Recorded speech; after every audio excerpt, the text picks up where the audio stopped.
Welcome to another edition of the Group Chat Podcast. Professor Zeem BP. We all to go ham. Man, it's a crazy week. I swear to God, this news cycle moves faster than 24 hours. It's like something happened at 8 a.m. and by 3 p.m. nobody even cares or even talking about it. One thing that we have to address off the rip, because we all four Black men, we have to address what happened in Minnesota.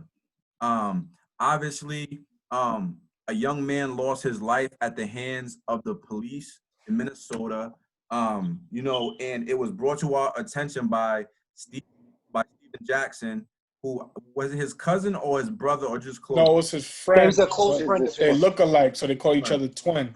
Yeah, close friends. So the crazy thing is that I was listening to the Joe Budden podcast earlier this morning, and Trader Truth said that he reached out so Joe Budden said that Trader Truth reached out to him and said that was his man too. So you know what I'm saying? He had a lot of close ties in this entertainment industry, and the video went viral. It's a 10-minute clip, and it's just a gross, hard watch. You know what I'm saying? We all watched it, man, and it was just crazy. I could not believe what I was watching. I could not believe the senseless way that cop just stood on that man's neck for like 7 to 8 minutes. You know what I'm saying? It's just, you feel the heat rising up your back. You know what I'm saying? It makes you so mad. But I don't want to take up all the time talking about the topic. I'm gonna pass it to Zeem, who's really feeling away and really passionate about this video. So Zeem, please take it away, sir. Yeah, it's just it's very disgusting, very disheartening. I just have so many mixed feelings on it, because just the same way I always feel that I just don't want to, cast judgment on a set of people, aka the police, because there are some good cops out there. There are some cops that mean well.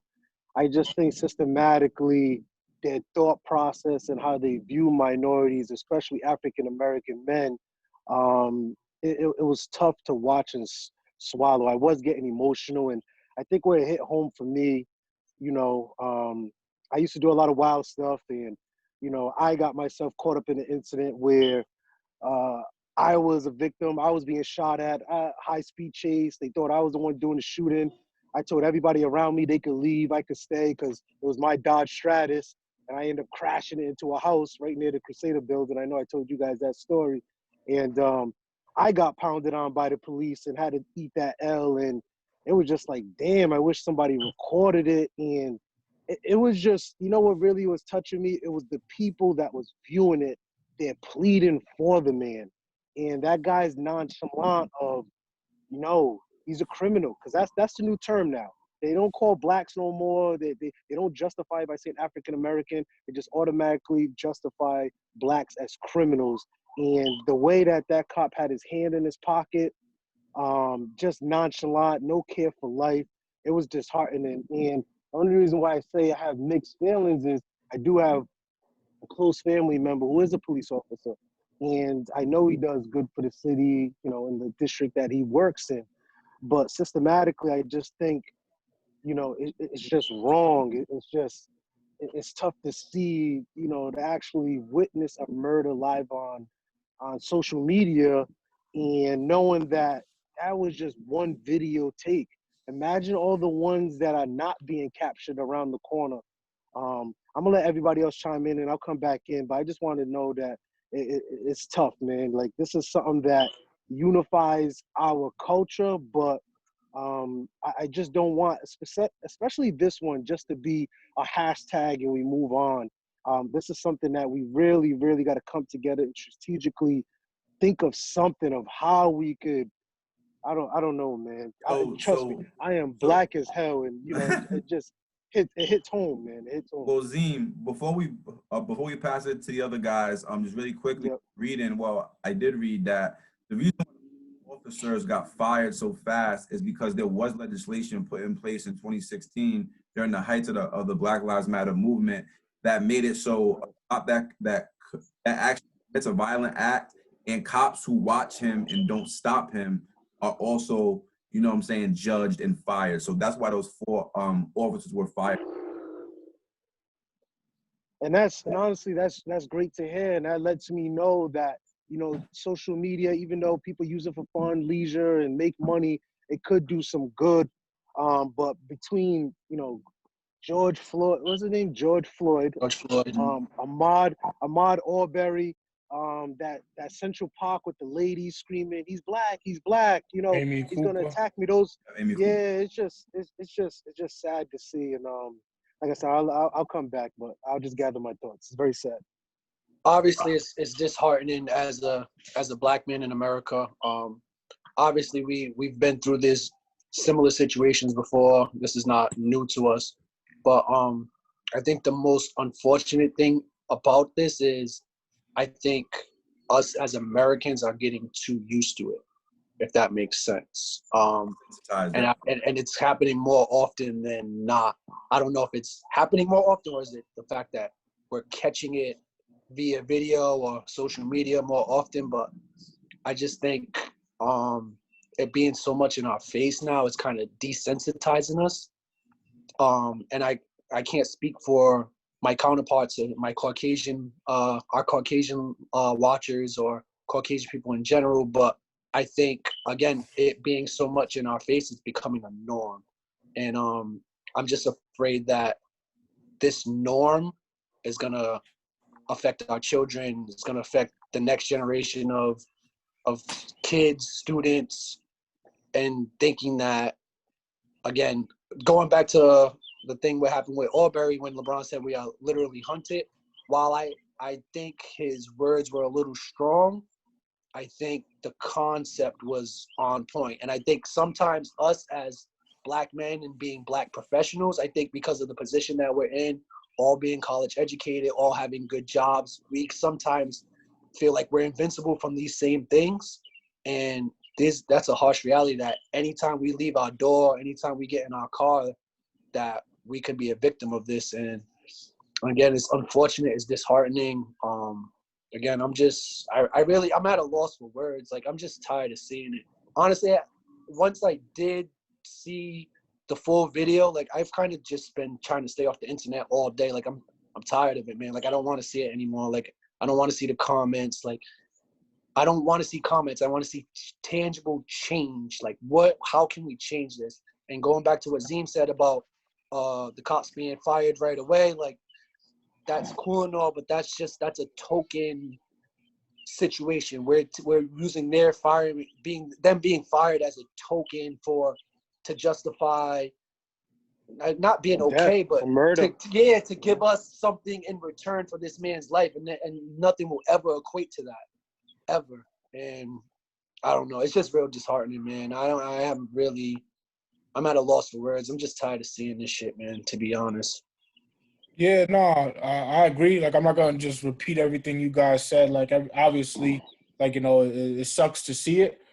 I was saying the other day, I think I tweeted it, like, the screening process, like when you're hiring for police officers, that needs to be, like, you know, updated. That needs to be something that's looked into, because what I know is that I know going to college, high school, I went with predominantly, you know, Black and Spanish people. Like, there weren't many white people in my high school.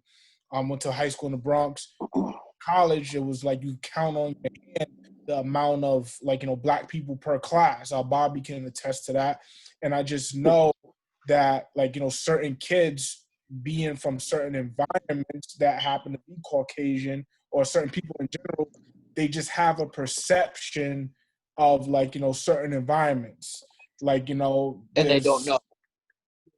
Being from New York City, would assume it's like Iraq.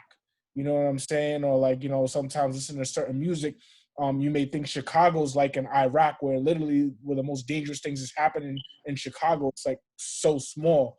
So I just think that, like, you know, you're hiring certain people that are going in with these mindsets of, like, you know, minorities, and then when they get the job, they're just carrying out what they were told or what they were led to believe, like, you know, their whole life.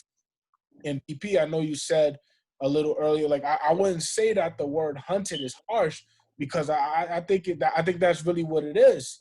You know, they're looking down on you. They're not valuing you as a human being or as an equal to them. They're seeing your race as inferior. When you go like out and you're looking for animals and you're legit hunting, you killing them because like, you know, I'll eat these people, they're inferior, they don't matter, I can kill one and it'll be okay. So that's kind of like the same mentality that they're going with. And like I say that to say, like, we're all like, you know, educated African American men. We have decent means of living. We make like, you know, decent pay. But let's say for instance where we hang out at, we go to clubs and we go to lounges in the inner city. If something ever happened, they don't care about how we talk. They don't care about our credentials. They just see us in a certain neighborhood and that's how they react. And like, you know, you're it sucks, like, you know, as a black person, I'll speak for myself, whenever I'm like driving and there's a cop near me or behind me, Yeah. I get so nervous. And this is supposed to be like, And you're legit as hell. huh? And you're But he's a legit. And black you're guy in a legit, black. but you still get those butterflies. Yeah. Yeah, you get those butterflies, and sometimes you're not even, you know, you're not even doing anything wrong, and it's just like that's just been instilled in you since you were like, you know, a kid. Like, the cops are looking for you, don't give them any reason. So it's like, this person's supposed to be here to protect me, but anytime I'm in your presence, I feel so uncomfortable, I feel nervous, I don't know what to expect, and that's not a good feeling. So Nah, for sure, I'm with you. And I just think that the thing that really gets me upset is when people try to like turn the conversation away from what we're talking about, which is police brutality and police murdering innocent men and women of color. Like, obviously, you know, we know that, you know, crime in the urban areas and the black communities is harsh, but here we are, these people that are selected and want to protect and serve, and they're supposed to be protecting and serving the community. We pay their salary, we pay them to keep us safe and keep everything regulated, and here we are. I'm more afraid of them than if I was, you know, in the worst neighborhood in Providence or Boston or New York.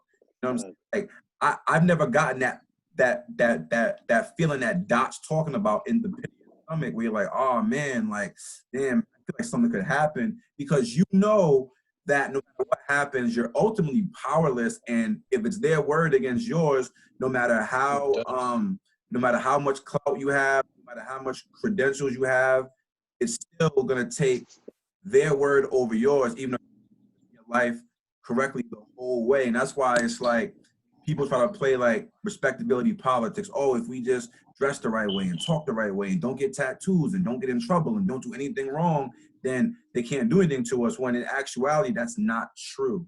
You know what I'm saying? They'll say, whether you're Harvard educated or whether you're, you know what I'm saying, a dude that dropped out in the 7th grade, you know what I'm saying? They still view you the same because of how you look, and because, like what Sean was saying, of how they perceive you, because they weren't raised with us.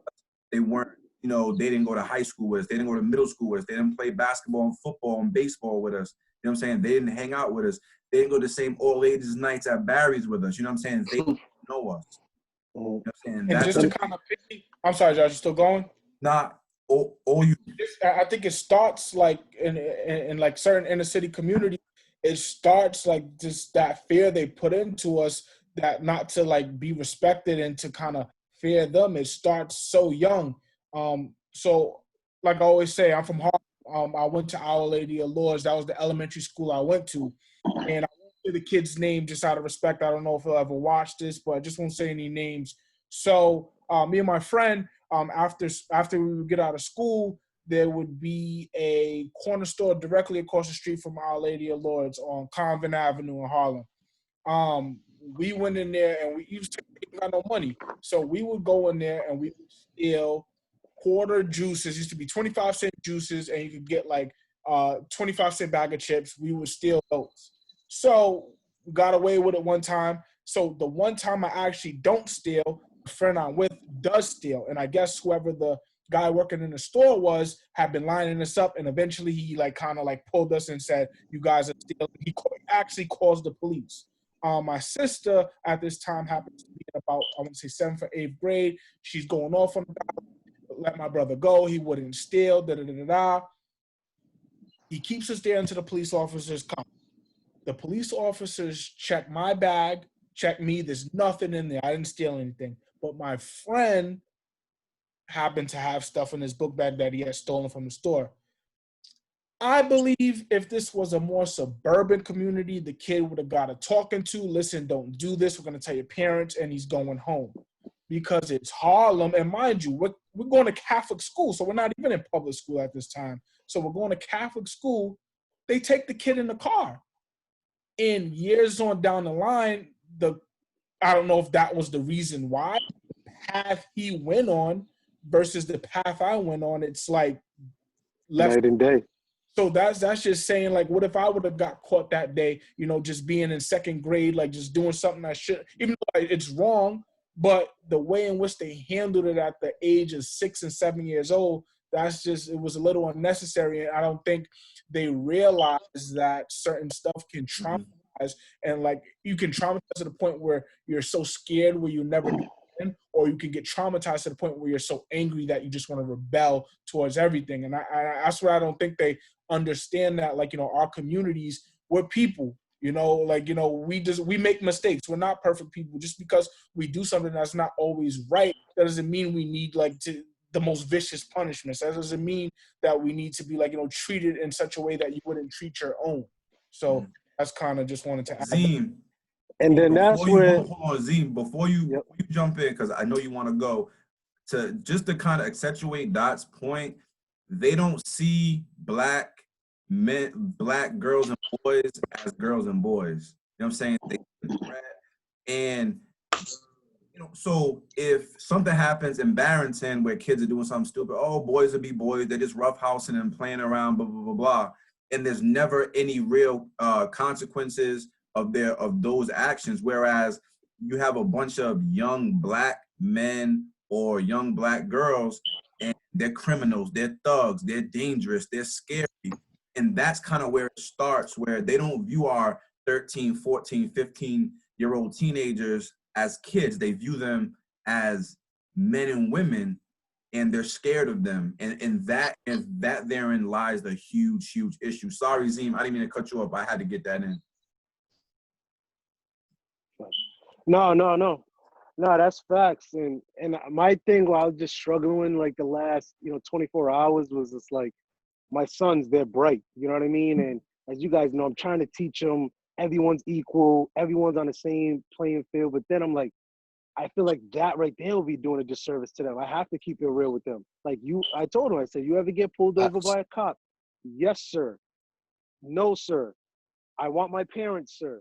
Like, and these are the same things that I'm telling them, and it's kind of warping because they have a relative who is a cop, and I have to like tread lightly, and they're mixed, they're Nigerian, Portuguese, and Cape Verdean. So it's just like they have a cousin who's, white as snow, and they have another cousin who's black as hell, and I'm trying to learn them the good, because I all feel like all this hatred is learned.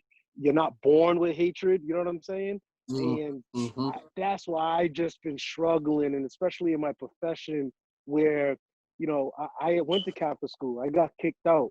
I went to public school, I got kicked out. I went to Catholic and seen how I was treated and how people were scared to drop me off in Chad Brown projects, and because they have this perceived notion, just like Dot said, and it's just tough, man. And I don't want to categorize it, but it really is tough being black in America. Like we're behind the 8 ball, and we need to work 10 times harder.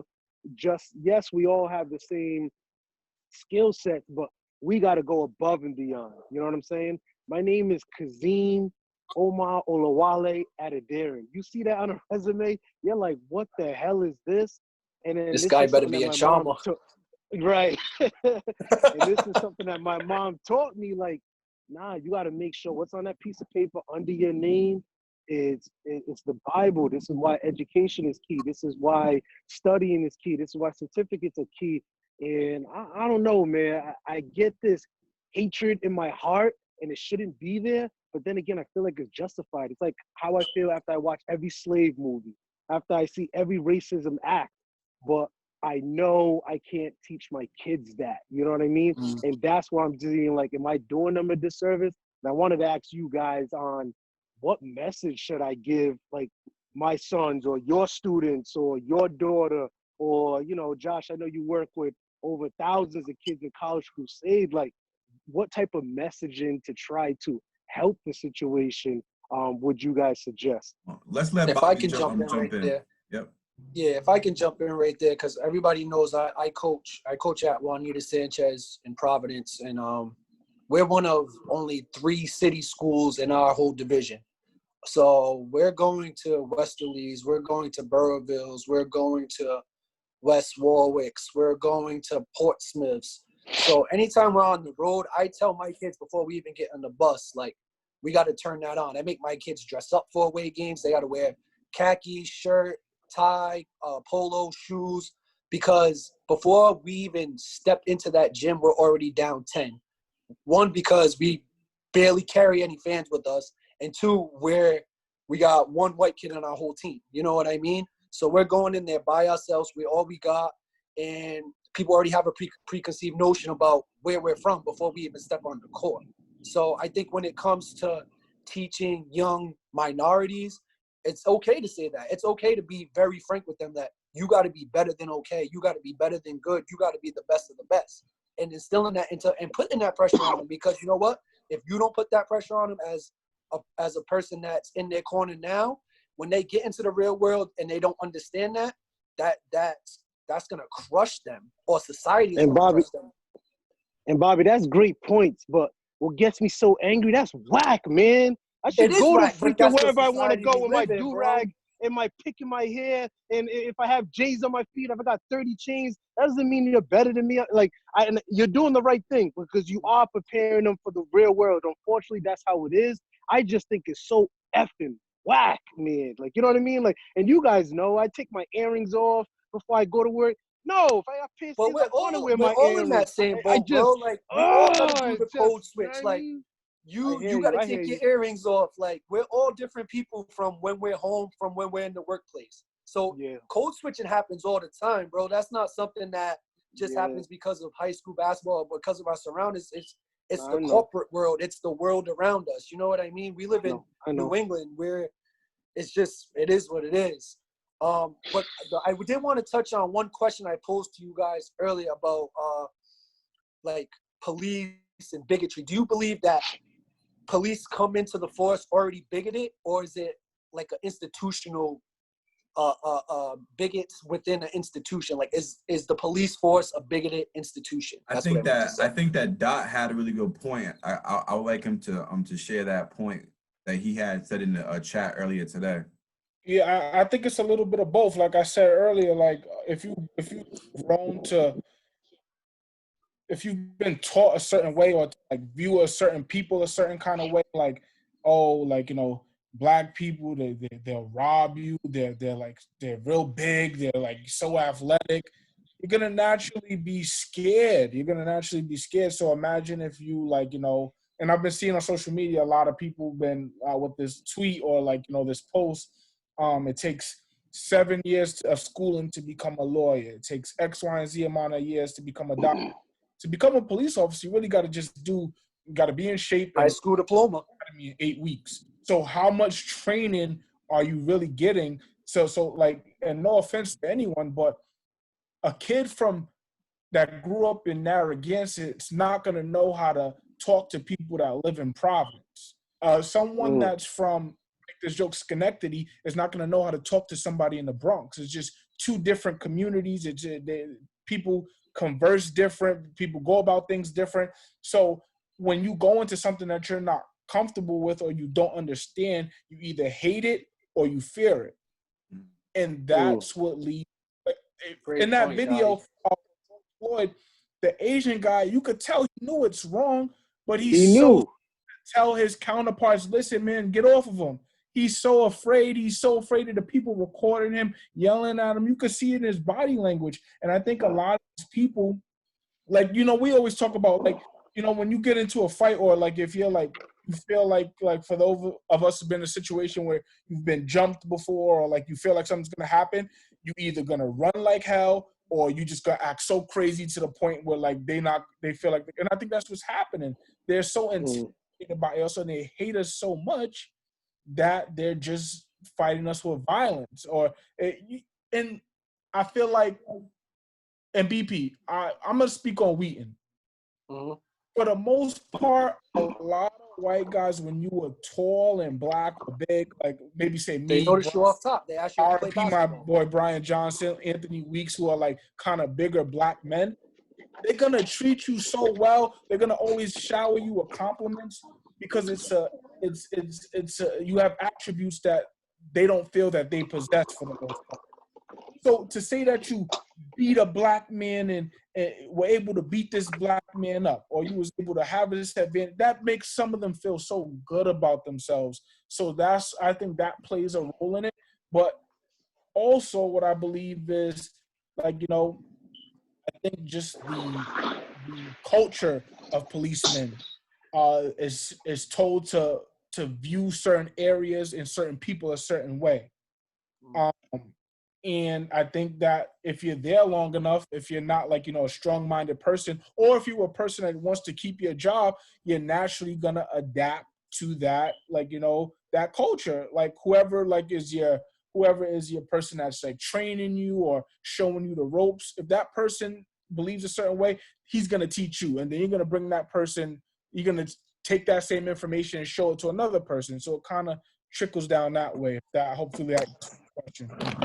I think you made some really good points. So I'm not gonna piggyback. I'm gonna attack that question from another angle. So basically, we talk about the system. The system is racist.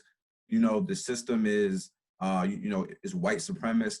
So basically, the way that I view it is from the legislation and the creation of laws all the way down to the police, which are the enforcement of those laws. So you have what goes on in Congress and the Senate and making very unjust, racist laws that grind black and brown people under. You go to the judicial system, which hands out crazy punishment to brown people at a much higher rate than their white counterparts. Then you go down to even the policing. So now the policing is the enforcement arm of that. So now they know that they have the backing of an entire system to just do what they want. I mean, Doc, you from the city, you seen what happened, or you might have heard stories of when they went from David Dinkins, who was a black mayor, to how Giuliani completely militarized the police force. And it was like hell up in New York for like 10, 15 years because they was running around crazy. And then I just think that, so we can even bring it, we all referee basketball here. So when me and Dot ref, it's like we're just nice to everyone. We treat everyone with respect, and we usually have no issues, no problems, no too out of control. Okay, we have the issue, use problem-solving skills to just disarm people and solve problems. Every now and again, something gets out of control, and you have to text somebody. So I think that, like, as a police officer, I listened to a black police officer from New York talking about how he polices people during this pandemic. He says he knows that people are supposed to have masks on. He polices the community in the Bronx that he grew up in. And he talks about traveling with a pack of masks. So instead of coming at people, where's your mask, blah, blah, blah, blah, he's handing out masks saying, hey guys, I want to, get all in your business, but hey, let's all wear masks, let's all keep each other safe. And by doing that, he avoids 99% of the BS that cops who aren't from that community won't approach those people with the same respect will encounter. That's a big part of it too. I just want to drive your point home. I think something that will help us is having people that look like us that are from our communities policing our communities. You know what I mean? And right now, I understand why a lot of minorities are kind of scared away from the job because of the notion of the police. But I think the notion of the police is the way it is because, again, people are not familiar with the community that they're serving. I agree. Yeah. And that goes down to and that goes down to even the education process, and we all can attest to it. You know what I mean? Like, the reason why I'm successful, all you guys are successful, because these kids in these urban cities relate to us. They gravitate towards us. We speak their language. We understand. And I think what's happening with the police is It's just they just don't understand. They hear about it, they see about it, they listen about it, and they come in with already aggression and fearful. And like I said, man, it's just unfortunate. Trust me, man. I'm proud to be black. I think it's one of God's blessings. And I think we'll all overcome this. RIP to all the inappropriateness. And I think as a collective group, I could speak for all. Well, not for all, but I don't think all cops are like this. I know there's good cops out of it, but I need one of those good cops to stand up to their colleagues and whoever it is. And but I think Jiggy's right. It does start from from the top with legislation, the laws, what they can and cannot be prosecuted on. Until then, it's sad to say we're going to continue seeing this. And like I said, man, it's tough, man. But I appreciate the fact that we can have these conversations and, be open to the public, the millions of people watching out there. So guys, I'm gonna move us to our next topic. But before I do, I want to leave everybody with a quote from the great author James Baldwin. He said, "To be a black person in this country and to be relatively conscious is to be in a rage almost all the time." To kind of think about that and digest, understand that, yes, sometimes we need the distraction of music or gossip or sports or, or joking around just to keep us from always, living in a constant state of anger and rage. So, like I said, appreciate the conversation, but I'm going to move us to our next topic. Race, what is up with Doja Cat? Doja Cat needs to be canceled, away, never to be seen or heard from again. Like that upsets me more than a white person being committing or doing a racist act, because you're black. Like you mulatto, you have black in you, and just like. I feel like she was so unapologetic in her response. She tried to play the victim. She tried to play clueless. And it's like, yo, why would you even say that word around a bunch of other white people? And I feel like we always hear, it's only people always want to be black when it's convenient. And she's a very good case of that. I hope she's I don't wish no harm on her, obviously, but I hope she's like that. We should show her that, without the support of what you don't like, let's see how far you can make it in this business. So, absolutely. Man, I ain't gonna. Because even though I feel I agree that a lot of whites do buy the albums, a lot of whites do attend the concerts, but I feel like it's from the cultural aspect that you're able to get stuff from to be able to put on those performances. And if you don't have that, it's going to be kind of tough. Yeah, I think this opened my eyes to a lot. I know you guys been on my ass about, OJ and just, perception and, the struggles of a black woman. And I'm looking at it beautiful. She's beautiful to me. She's beautiful, who is not comfortable in her own skin. And I didn't feel anger. I felt sad for her. You know what I mean? That, whatever her experience growing up led her to believe damn, I am inferior to my white woman counterparts or my Dominican counterparts or my Asian counterparts. And that was what upset me the most, was just no, listen, you're mixed, you're beautiful, you have the best of both worlds, take advantage of it, but don't shit on the people that support you, the style of music that you are catering your style to. And just to see her, first of all, just degrading herself in front of these Caucasian men that, I don't care what anyone says. They all look like they vote "Make America Great Again" type people. She was entertaining them. While entertaining them, downgrading her ancestries or where her bloodlines came from. And that's why I just felt it wasn't anger. I just like, you know what? I felt sad for you. And then hearing her response of just playing dumb, like, oh, I didn't see it, but my friends told me about it. Just let me know that she still believes it's stuck in her way, and she deserves everything that's coming from her negatively wise. She's a great artist, and honestly, Dot, I just think she's still gonna be successful. She's still gonna find a cast of people that's gonna support her, but deep down, she's never gonna have eternal peace. So I really do feel sad for her, and I'm just disgusted by everything that she stands for. And obviously, you know, it comes different for me. It hits different because, like I said, I got two mixed sons where I hope they don't have those identity crises. I hope they know they're black and beautiful. I hope they know when they step out this door, they're not going to know that your mother is this complexion. You look more of daddy's complexion and you better act accordingly. And unfortunately, that's the world that we live in. I just wanted to stop you on the great artist thing. I wouldn't call her a great artist. Good, has a couple. Yeah. Has, Well, has you some got good, the number has one some good single. music. Yeah, you no, I'm single, not gonna shit on it. But I wouldn't call it a great artist. I want to start by saying again, I'm black. I am proud to be black. I've never claimed to be anything but black. I thought you was Now with Panamanian. I am not Panamanian. Yo, we gotta address that because you got people in the streets address thinking I'm really Panamanian. Stop doing that, man. I seen those tweets. Damn, you made me lose my train of thought. You said you were proud to be black.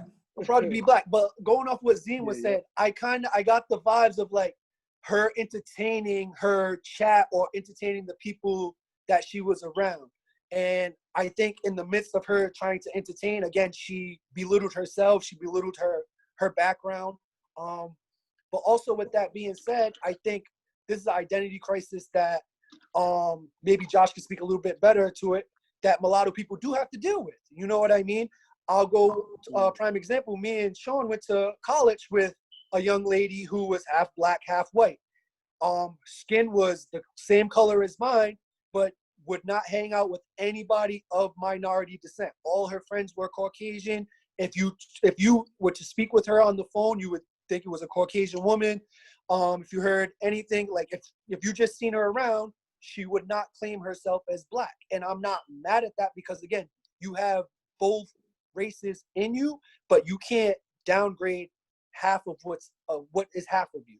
And when she did that, I just felt like, again, I wasn't even mad. Again, I was just disappointed. It was like a blackface moment, if that makes sense, like tap dancing for the white man. And I think it was one of those situations where it was she was put in a situation where she was surrounded by quote unquote friends or people that she was confident or comfortable with, and it was a public forum. And I think she would talk just as freely the same way if that was not publicized. So I don't think she was being anything less than herself in that moment. So if we're going by downplaying your race or being real, I think she was being both. She was doing both. She was being true to herself. She accordingly doesn't see herself as black. And if that's how you see yourself, then okay, stick to that. But the fact of the matter is, you do have black blood running through your veins. Yeah. And I know Dot's about to go next, but what's unfortunate, she's gonna get herself in a real life situation where she's gonna see the people that surrounding her is gonna view her the other half, Absolutely. not the half that she promotes. Absolutely. Josh. Oh yeah, I'll just touch on just because I'm the only I'm the mixed person in this chat. You know what I'm saying, in this on this pod. So I'll just touch on it. We laugh and joke about it a lot in the group chat, but the thing about it is a lot of it depends on the kind of person you are. Like I'm so grounded and secure in who I am, in my background. You know what I'm saying? I was raised with both parents, and I'm proud. You know what I'm saying? I'm black. You know what I'm saying? But I'm also, a Russian Jew. You know what I'm saying? And if you follow me on social media, you see that I highlight both. You know what I'm saying? I'm proud of both. I've been to temple, I've been to church. And I just think that she's secure in who she is. And the thing is, on one hand, you kind of can't blame them, because as a person that went to prep school and was dealing with kids from PCD, from Moses Brown, from Lincoln Girls School, and from Wheeler, you see a lot of Black kids, not just mixed kids, but kids that are just constantly around white people, and they either just don't know anything different, so they're just being themselves. You know what I'm saying? And not to say that they're self-hating, just they've had no interaction with their community at large. Certainly, I would say that you don't want to swing too far the other way, because then there's some people who just try too hard. Like, you know what I'm saying? Try too hard to be quote unquote down or Black, prove their prove their Blackness. So it's like, I feel blessed because I'm lucky to have had a Black father. So Zeem, some of the things that you're going through, my father probably went through and thought about, understand that he's in two Black men, even though we're mixed, that when we leave the house, we're seen as Black.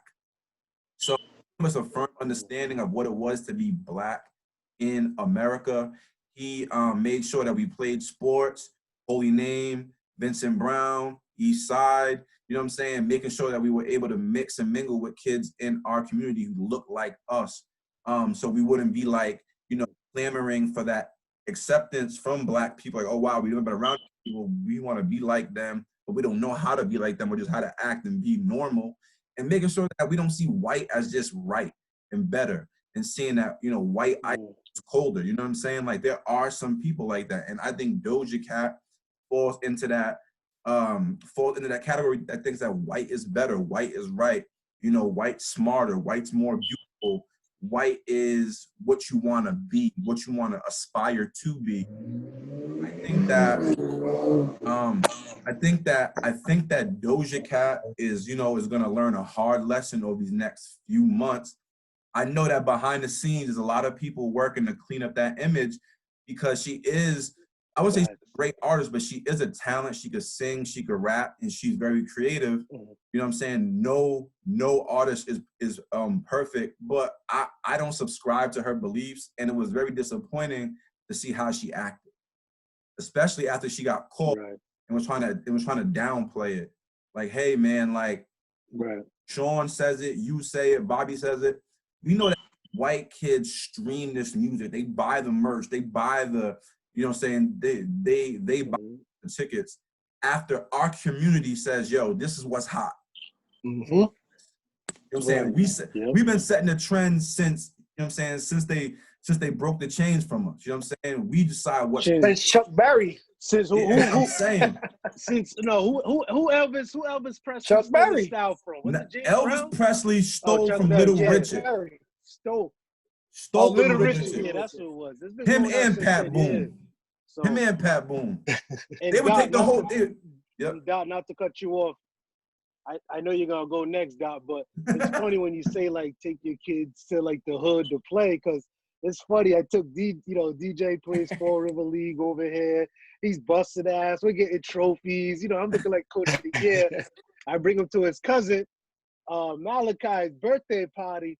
I'm like, yeah, this is the real dude in the Southside rep. You know what I mean? The guy struggled to get into the room. So I'm like, Zeem, let me tell you a crazy story, right? So I was playing a PCD 8th grade, 7th grade middle school game. I had like 40 points, right? I'm just doing whatever I want. We're playing against Wheeler. I'm cutting their ass. I'm walking around like Mr. Big Chest, right? So right after that game, I had to go to Holy Name practice. For you guys that don't know, Holy Name was a very good basketball team on the East Side back in the day.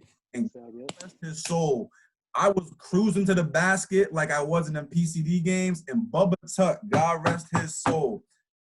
He was like 6 feet, like 140, 150. At 12. He put me into the wall at Nathan Bishop. He put me into the wall. And that's the balance you need. That's the balance you need. Facts. My fault, Doc. No. I went first. Yeah, man. Yeah. So but I like I said, Doja Cat, sorry, girl. You're canceled in my book. You're gonna have to, honor your thing about showing a nipple or something. But until then, Yeah, I'm on the I'm all IG, but set. no likes.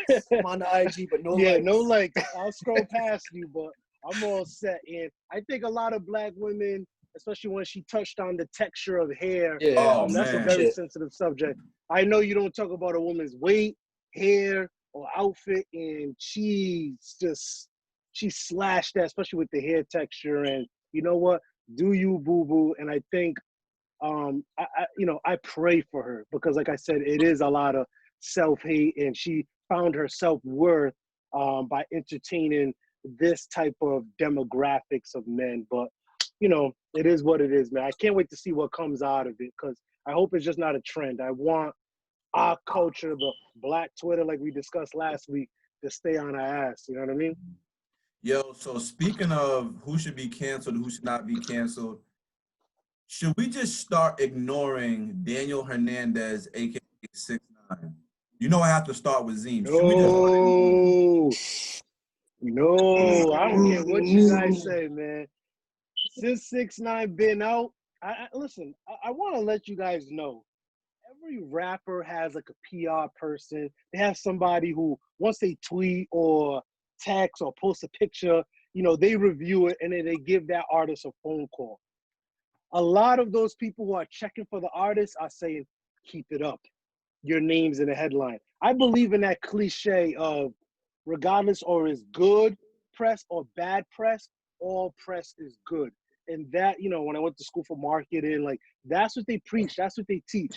And this guy, Daniel Hernandez, aka 6ix9ine, aka king of the social media, is clickbait, click worthy, and you need a dime, you got to go to 6ix9ine. Do I approve of everything 6ix9ine does? No. But this guy is successful because we all admit he's not talented. He's not a genius when it comes to this music. He has a lane. He knows it. He's not going to get a lot of marketing press dollars, and he does it all off the muscle. So, yes, I don't believe with his ideology. I just know what he's doing, why he's doing it, and why he does not care. Because once I said last week, the streets are done. This culture is done. Hip hop is done.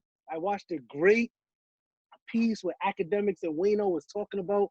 First of all, and I hope we're still friends after this. But this culture is done. The reason why Meek Mill went after Drake is because it was written in stone. You don't write your raps, you're canceled. Drake blew up even more.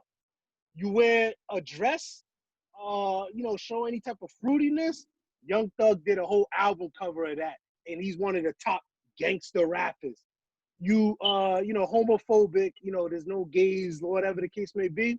The number one song for the longest streak, Uptown Road, Little Nas Nas, X. whatever his name is, Little Nas X, Nas, number one.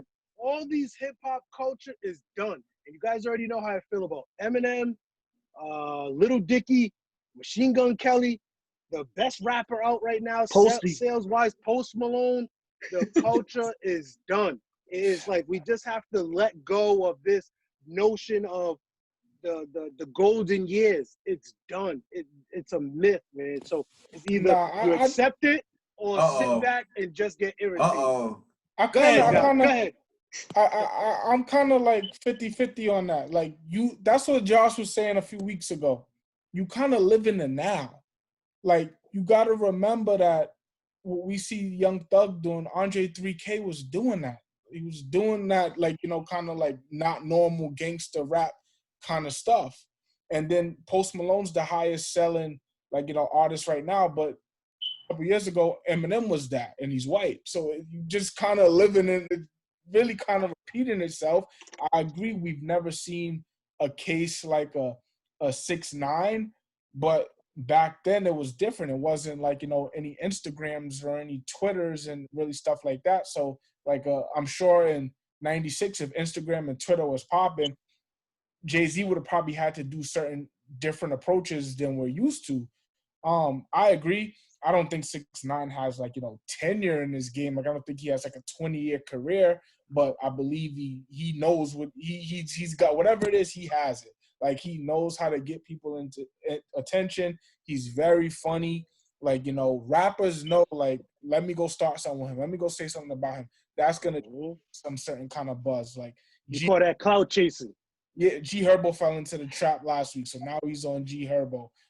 You saw what he did with Snoop. So like, he didn't respond to Gucci Mane though.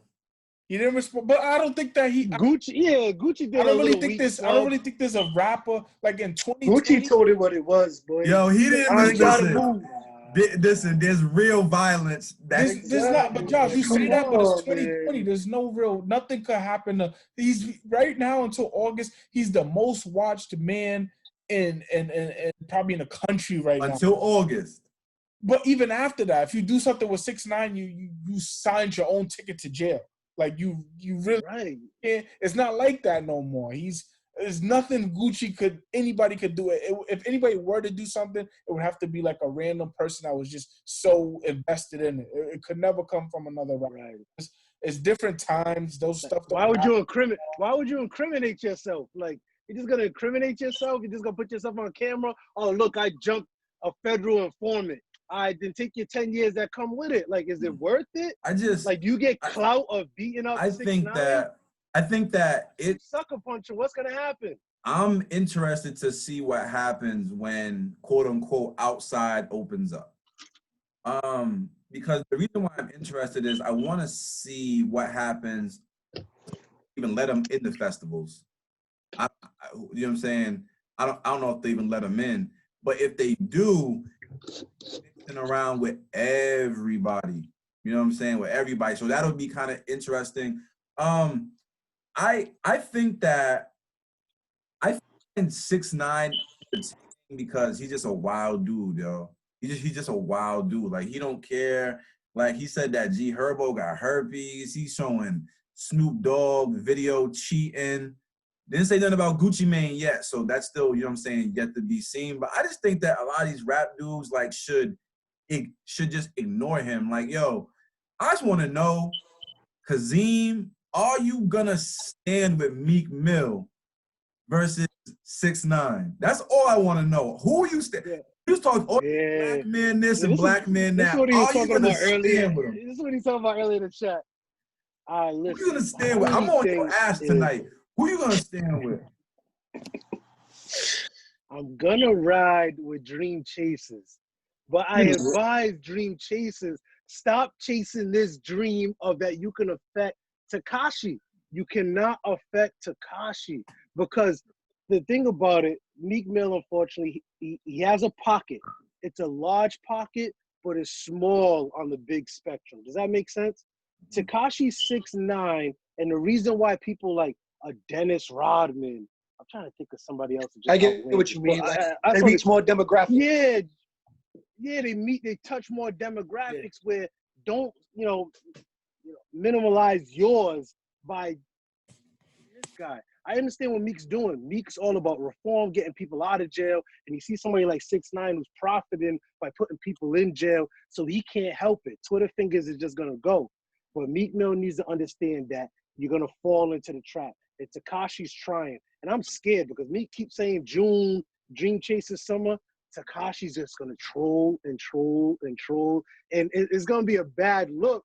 And I'm just fearful for Meek Mill. But Meek Mill has to tuck in this summer because Tekashi said so, because he's scared of some trolling? No. I'm saying that.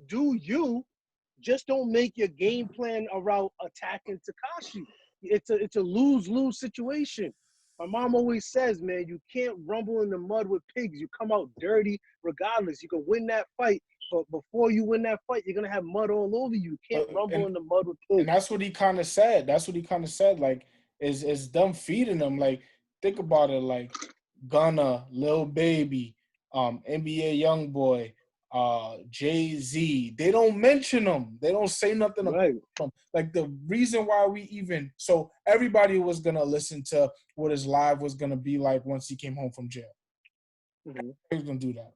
But after that, what else did he really have? People started coming at him. So then now he has a reason to make jokes, tweet back, drop a dog video. So you're able to look even more now. Then after he does that, he says album coming out May 29th. Got a big then he's doing all these stuff because people keep talking to him. Like, don't Right. acknowledge him, and then see where it goes. Like, that's what he's feeding off of. People want to.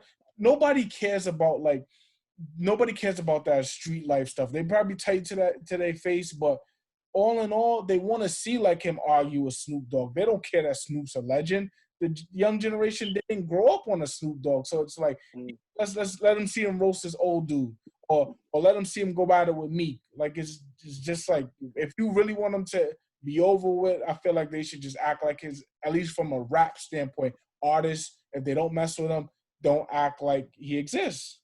Right. Bobby, do you have any words for 6ix9ine? Bobby hates 6ix9ine. You see? Nothing to say about I- 6ix9ine. All I'm gonna take the Jig Zeem approach. I have nothing to say about this one. right, so I'm gonna move us forward. Locally in Rhode Island, we're in phase 2 of the coronavirus pandemic, opening up the economy. Other states are way ahead of us and are open for business, restaurants, clubs, barbershops. Like Memorial Day looked as usual in Texas and Arizona and Georgia, and even some places when it wasn't supposed to be, it still looked like it was open up. So guys, how do you feel about the country starting to slowly open up, and do you feel safe going outside? I'm gonna be honest with you, when it comes to like the restaurant scene and the club scene and stuff of that nature, like I don't see myself going to a restaurant to sit with a mask on. I just feel like that's stupid. I know people are thirsty to get outside and get alcohol and get into that old routine of their party life, but at the same time, it's like, at what are you really having fun at what you're doing? Like, the times have changed no matter what. So I think, again, just be responsible with it. I'm one of those people that did go out this weekend. I was at cookouts, all family cookouts, all with immediate family. So it wasn't like a mixture of people. I think if you're outside, I have nothing to say about it. As long as you're not crowded up, people are keeping their distance around. I think the biggest thing is just, again, just being mindful, like extra sanitizing, using things after people. Just be mindful of what you're doing. But as far as going out, like, it's been 2 months, 2.5 months now. Like, people got to get outside. You got to get your sanity. So I think me going out and being with my family this weekend, it was refreshing. Be honest, like I missed my mom. I hadn't seen my mom in like a month and a half. Obviously, I talk on the phone with her, but I wasn't going to her house. She wasn't coming over here. So again, it's just refreshing. Get out, see your people. And it gives you optimism that things are getting better. Yeah. Friday, I had the pleasure of chilling with Big Z, and like, we didn't even do much. We played Uno and just had like a few beers and burgers, and it was like a good time just to kind of like get out there and see your friends, But as far as like, I mean, it is what it is. Like, I agree with Bobby. Like, the restaurant thing, it's kind of like a weird setting. Like, I guess certain lounges are able to have outside dining, and I get it, but just making sure you're being careful. Like, I think some of the rules are the tables have to be 8 feet apart, and you only have the reservation for 2 hours. So, I mean, don't risk your health over 2 hours of fun that you could have did at your house with like kind of like a closer circle that you've kind of already been accustomed to being around. Sure, I saw Texas and Georgia and all those places, they was wilding, but good luck to them. I guess we'll know their fate in 2 weeks. I agree. You gotta get out. You gotta get your sanity. I don't think it's like healthy just to be kind of cooped up in the house. Just make sure you're smart about it and you're doing it in the safest way possible. Yeah, I was this past weekend. I was a huge culprit of it, and of just being out, being around certain people. People that are not immediate family, people who are immediate family, and people that have been around. I think, and I called this. You guys know in the chat. I said once the sun comes out, people's gonna act like the corona just went away. It's still there, but their guard is gonna be more down, and unfortunately, as a country, we're all just viewed as guinea pigs right now. And if you had it, you cured. If you're asymptomatic with it, but I just fear when it comes to big gatherings, like a lounge, restaurants, concerts, maybe even sports events, I'm not comfortable with that yet, but I am comfortable with 10 to 15 or 15 to 20 people that I know in that regard. And even so, it's still just like I passed the hookah and I'm like, yeah, like you still have this hesitancy. I was on Thea the other day, Eastside Pocket, and the fact that, I had to wait in these lines, it was just like, wow, it still is going on. It has not changed. The precautions are still there. The wariness is still there. So, but I think, like Dot said, I agree, the healthiness of it. And I don't want to say, oh, people are prisoners of their own home. No, you're safe in your own home. But at the same time, psychologically, if you watch enough news, if you read these articles, it could be detrimental to you, and where you just cut off the rest of your family and your friends. And to me, I don't find that to be healthy as well. There's gonna be people out there judging and tweeting and with their little sub this and why are you posting and posting on Instagram, blah blah blah, wink wink. I seen it, but at the end of the day, only God can judge me, and only God got me. Whoa, You on Nah, you know what's funny that I you said gotta that ask you about the about that passing the after hookah. this. Kazim Adadarian. This guy is wild. Nah, but on a serious note, what he's saying is kind of true. Like, people gotta mind their own business. Like, if I want to go out and I'm not nowhere around you, that's my business. You know what I mean? Like, you can't shame me for going out or wanting to be with my family or wanting to be with my friends. I'm not affecting you personally. I'm not in your area. I'm not touching you. I'm not. You know what I mean? So, like, I get that being safe and being cautious, but at the same time, it's like, are you being safe and being cautious? What makes you more safe and cautious in your house than me being in my backyard? You know what I mean? Jiggy, what's your thoughts? Jiggy, you get outside this weekend? A little bit. Right. A little bit. Not a bit, like just Friday, just like a very small group. What's the number on small? Huh? Less than 10? What's the number on small? 6. Just made it. He's good. And two were little kids. So okay. it was like, I mean, I get every sickness. I think everybody in this chat knows that I get every sickness. I'm always sick. So I, like Doc called it like in March. I know I'm gonna get it because I get every single sickness. So I'm not like stressed about it. Like I already made that, I made that pact with myself. Hopefully I survive and thrive. I just, I'm just not worried about it. You gotta know me. I march to the beat of my own drum, but I'm not in a rush to go out. Obviously, I'm sure we'll all get to together soon and do a small cookout, small gatherings, 10, 20 people, and just be around each other, laugh, joke, have some good times. And I don't know, I'm not stressing it. Like, I'm not worried about it. Like, I'm not worried about what no one else is doing. You know what I'm saying? Like, and I think that's what happens with social media is people are infatuated with what other people are doing. And I get it, because obviously we're posting it, you view it, you have eyes, you have an opinion, and you have a right to that opinion. But as long as we're not, like Bobby said, we're not affecting you per se, don't come at it with, anger and madness and trying to call people out and subtweet this and subpost that. It's just like, let me do me and worry about minds and people I provide for and I'm around. And I pray that you do the same as well. And unfortunately, we are in different phases where we can gradually start to do that. But I agree with the people that are saying, nah, Corona's not, it just didn't disappear. It's still here. Keep washing your hands, keep wearing the mask, still keep your distance, get your own hookah tips. You know what I'm saying? Like, do those little things, make sure you're pouring your own cup and whatever. My major question is this, though. Is really a good time for the ugly women with nice bodies to be walking around. I buy a mask, and we can't even tell. Can't tell at all.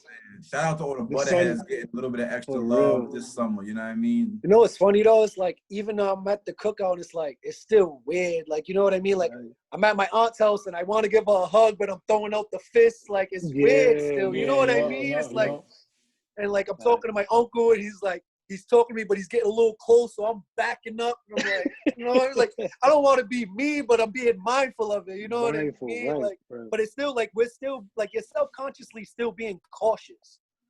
Right. Yeah. So speaking of that, I guess we could roll that into our next topic. That what there's been I think there's always been a big back and forth between people that move out of state and people that stay. So this weekend we saw some tweets that, we're talking about, building something where you're from versus going out, into the world in search of, you know what I'm saying? It created a big firestorm on social media. Some people agreed with it and some people didn't. Some people were very indifferent. Just want to kind of talk to you guys about that and kind of get your thoughts. I'll go. So I moved out of state. I remember my dad was like, I don't know why, like, don't move. Like you're still fresh out of college. You should save money. But like I just knew for myself, like I knew there was nothing for me in New York that I hadn't already seen. I wanted to kind of be on my own. I'm a very independent person. I wanted to kind of be on my own. I wanted to provide for myself. And I know because of certain expenses in New York that I wouldn't be able to do that right away. So I kind of got a little impatient and I decided to venture into Rhode Island because of the job I had at the time. So, I mean, I think it's like, I don't get how that could be something that anyone could ever hate on. If you do have the opportunity to view somewhere else outside of where you're from, to see a different set of people, to see how things are done in a different state, just to see a different community, like why wouldn't you take that opportunity? Why wouldn't you give yourself that challenge? And if it doesn't work out, worst case scenario, hopefully you're able to come back to where you're from. But I think a lot of people are just jealous. So people talk down on things that they don't have the strength to do, that they're not confident enough to do. So they hide that in saying that, you left and you thought you became this and this and that. That's just another way of saying I wish I could do it too, in my opinion. Okay. Yeah, so just to speak on it, it's talking about systems and talking about just a mindset. It's okay to venture out, and some people are okay making that leap. And me personally, and you guys know, I tell you guys all the jokes I get. Yo, you're not from here no more, Zeem. You're not from Prague. You ran from Chad. You're in the suburbs now. You can't hang. You're not in the hood no more. And I just want to, thank my mom who gave me that mindset of listen, there's more to life than Providence. There's more to life than Douglas Avenue and downtown Providence. And I kind of took advantage of that. And I just had a mindset. And for the people who downgrade people making those leaps, even if they make those leaps and they bump and fall on their head, they had the courageousness of taking those leaps. And that goes in profession, music, sports, whatever the case may be. I know we made jokes like, yo, this, they should have never went to PC. They should have went to this school and that school and whatever the case may be. We have to just be mindful of let everybody go through their own journey, their own path. What I eat doesn't make you shit. You know what I'm saying? So I can indulge in all these different experiences, and it's great to know that I can come back home to my city and still be accepted. But let me go try. Let me go on to these different ventures. That doesn't mean that you're living somebody else's dream. No, you are doing what you needed to do to support your goals and your aspirations and move on and doing it. And I think, unfortunately, Rhode Island just has this chain hold where they just think that you can't prosper out in another state and doing different ventures. So salute and respect everybody who wants to stay in Rhode Island and think that they can make it. Good to you. I love my city. I think you can make it. but don't look down on and shit on the people who decide that their destiny is elsewhere or they want to experience something else, because nothing is like experience. Like I'm telling you, the first time I took my first vacation, I've been on 2 vacations ever since for the last 10 years. You know what I mean? And somebody opened my eyes to that. Like, no, there's something called an airplane. There's something called a passport. There's different languages, and that's something that I indulge on. So for the people knocking the people that's moving out, you're gonna have to explain to me more why and what's going on. You know what I mean? And sometimes people have different paths, and I'm not here to live your dreams in your shoes. I'm here to do me, and you just do you. And we talked about that before too. I think like one of our first episodes or the second episode. I just think in Rhode Island, it's such a sense of like you get comfortable, like everything's there for you. Like the city of Providence is so small that like you can get like a little following or like you can make a little name for yourself. And it's like sometimes it's like they know elsewhere, yeah, small fish in a big pond. And some people struggle with that. They struggle with not feeling like they're the most looked at or they're the most important person, like, like they're the popular person. When in reality, like, you go, I always say all the time, I always have different conversations. Like certain friends will ask me about like New York versus Rhode Island. And I say, it's so different. Like it's so, you can't even compare it because New York is so big that there's like, aside from your block, if you go to a club, like you're probably not going to know more than 10 people in there. Whereas if you're at a club in Rhode Island, you probably know the whole club. You know what I'm saying? So it's just so, and that scares some people, which I respect also. BP? I think the biggest thing is like, what venture are you trying to accomplish? Like, what are you trying to accomplish? What is your ultimate goal? Because there's certain things here in Rhode Island that if you're trying to accomplish a certain goal here, it may not be the best place. Maybe New York's the best place for you. Maybe Los Angeles, maybe Boston. But there are opportunities here. So I can't knock Rhode Island and say Rhode Island doesn't have opportunities, but I can't knock somebody that, again, takes a leap of faith and moves out of their comfort zone in order to make something of themselves or try to become something. And like Zeem said, if that person fails at it, more power to them, because at least they tried. You know what I mean? They left this smallest state in the United States and gave it a chance and got away from the same 20 people they know and the same 4 restaurants they eat at. And you know what I mean? My thing is, where is why? Again, I like what Zeem said. Why? Like, what is the problem with leaving anywhere? Who wants to stay in the same place forever? And like, I don't get why you would want to be stagnant or be in a situation where you're stuck somewhere. I wouldn't want to say stuck where you feel like you need to be somewhere because you represent that. Rhode Island will always be home to me, but if I move to Chicago tomorrow, I'll still be a Rhode Islander. You know what I mean? I think people they have this like fandom, I guess I want to call it. Fandom of where they're from. And there's nothing wrong with that. But at the same time, you can't knock the next person who may not be a fan of where they're from. You know what I mean? They may see it in a different light. They may have a different experience. So when it comes to my fault. Got the windows open. It's hot, man. When it comes to people just getting out of their comfort zone, I have nothing bad to say about anybody that's moving on with their life and trying to keep it pushing, man. I guess I can speak a little bit about it because my younger brother moved to LA, about 5 or 6 years ago. And, what I'm saying, obviously, the closest of our family, it was just a big loss.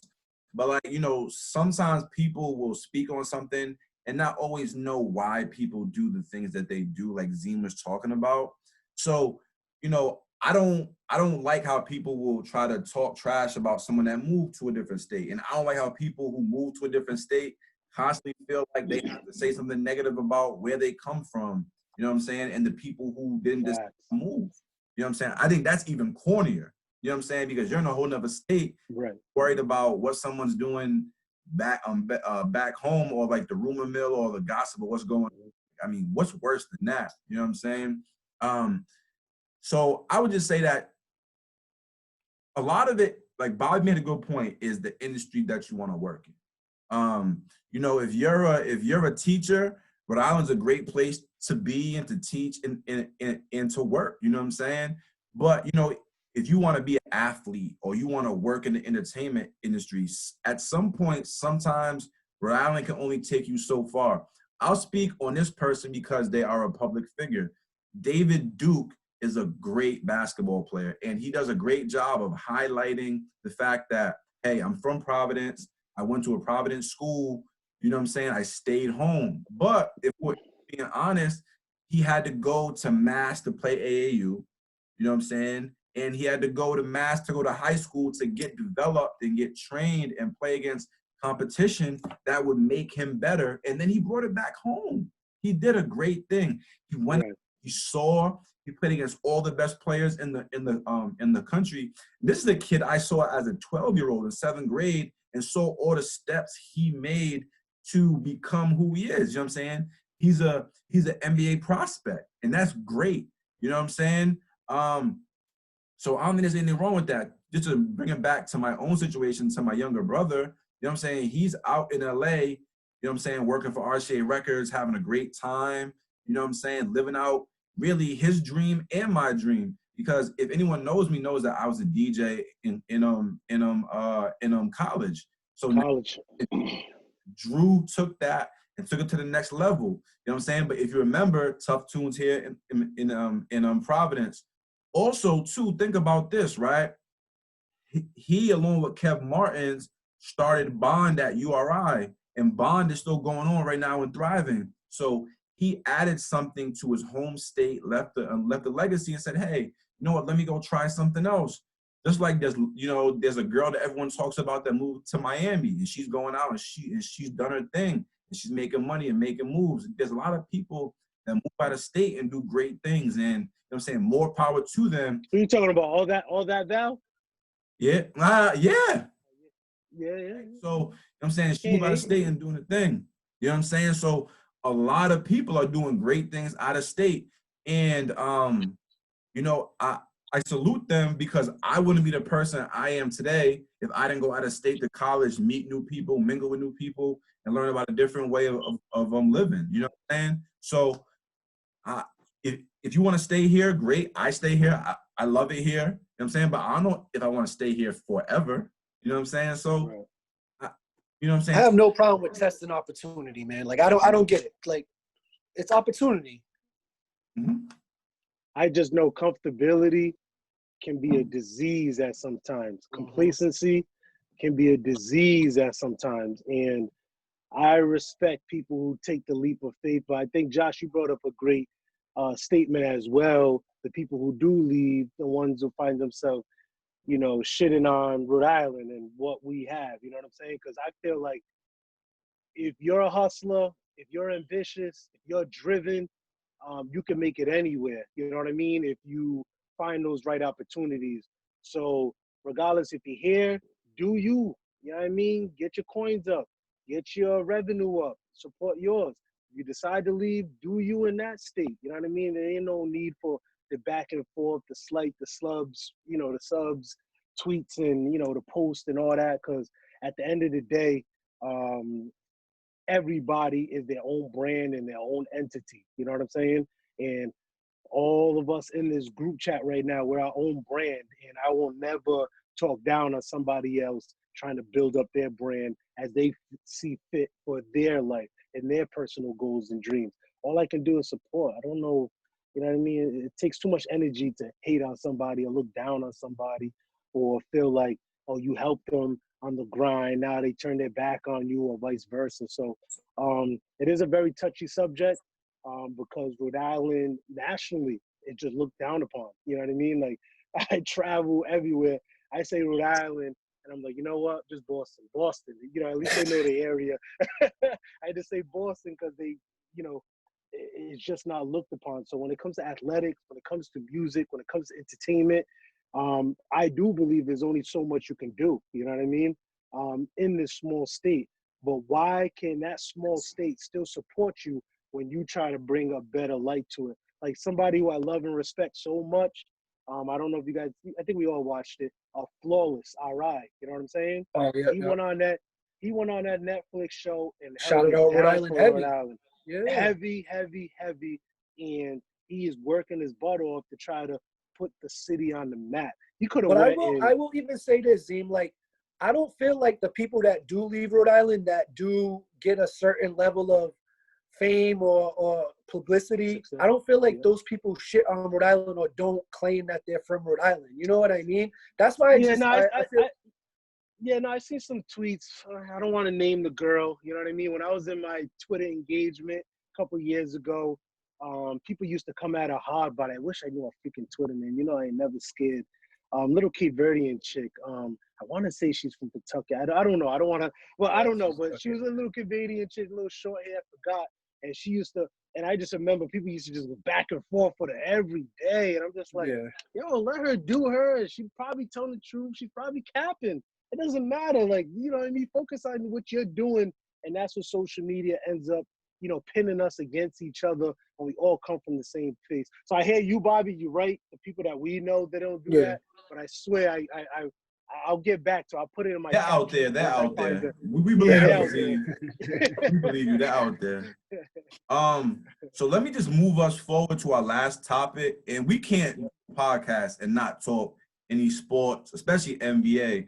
So there's been a lot of positive momentum over the past week of the NBA resuming their season without fans in Disney World, where all 30 teams or all playoff teams or all kind of different scenarios have been thrown around as to you know, who will come back, how many games will they play, how will it look, will they pipe in sound, will we hear the sounds of the trash talking and the dribbles and the squeaks of the sneakers, you know what I'm saying, what will it look like?